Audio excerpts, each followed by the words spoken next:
To create a new category, head to your site admin, click on the Courses tab, and click on Add a new category. The only required field for a category is a category name, but we're given a few additional options.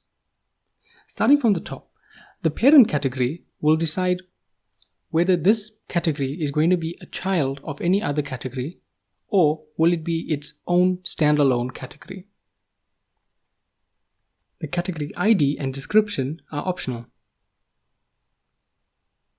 Click on Create Category to create it. To edit the category we've just created, click on the gear icon and click Edit. You can make changes to the category and then click Save Changes to apply those changes.